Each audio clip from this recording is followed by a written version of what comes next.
What's up, Dachief here to be breaking down a shooting video that happened out in Chicago in the Lawndale neighborhood on May 16th at 7 a.m. Now, Chicago police were responding to a ShotSpotter call. If you don't know what a ShotSpotter is, it's a bunch of microphones strategically placed throughout the city that notifies Chicago police when a firearm is discharged, and it could pinpoint it down to the feet. It could tell if it's in the front of the house, the back of the house, in the back porch, in the alley, down to the feet. So Chicago police, they respond to the ShotSpotter call. Now it's 7 a.m. on this morning. Now, people are going to ask, why did Chicago police decide to stop this person right here? Well, like I said, it could pinpoint it down to the feet. So Chicago police, they locate this person walking through the alley where the ShotSpotter notified them, and they decided to conduct a Terry stop. A stop and frisk. When a police officer has reasonable suspicion that a person is armed, engaged, or about to engage in criminal activity, an officer can briefly stop and detain him. So they followed him for about a block, giving him commands to show him their hands and stop and talk to them. He refused those commands. So this is where we are at. Let's jump right into this video. Dude, stop! Get your hands up! Come on. So let's take a look at that one more time. Hands up! Come on. So the police officer has his firearm in the low ready position. Come on. And this guy takes one shot, hits him in the head.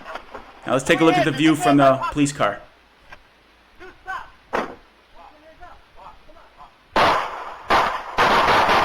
So the police officer was shot in the hand that he had his firearm. This is why training with both hands is very, very important. Because if you get hit in one hand, you better be able to shoot in the other hand. Now this officer did a great job. He transitioned to the other hand, and by then the officer, the bad guy was down, but he got back into the fight. Sees that he's down. He dropped his radio.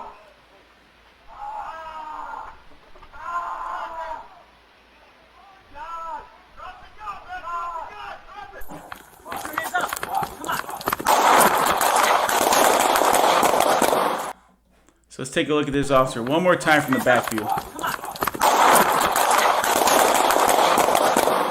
Now he immediately goes down. Now look at the other officer. He is in pain. Great shots by this guy taking him down.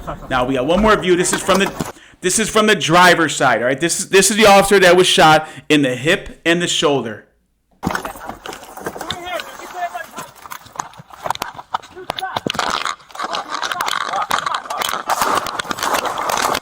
Let's take a look at it one more time. Watch how fast this is.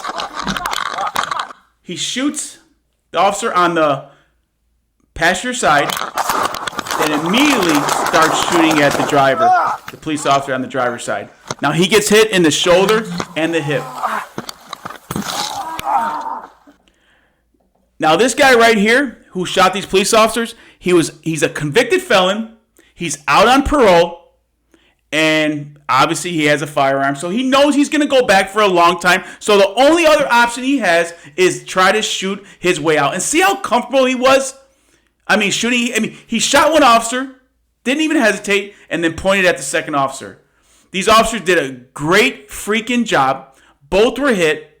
The officer who got hit in the one hand, hey, he was in pain, he was in shock, but came back and got back into the fight. Obviously, the bad guy was down because the officer by the garage took him out. So it's an amazing freaking job by these officers. That's why you need to take every call serious. Now, Chicago police, they respond to hundreds of these ShotSpotter calls. Hundreds. Most of them, the person leaves the area. This guy, obviously, he didn't. And it turned out bad really, really fast. So don't forget to subscribe. Don't forget to like. Don't forget to continue training and never, ever, ever underestimate anybody on the street. God bless and stay safe, people.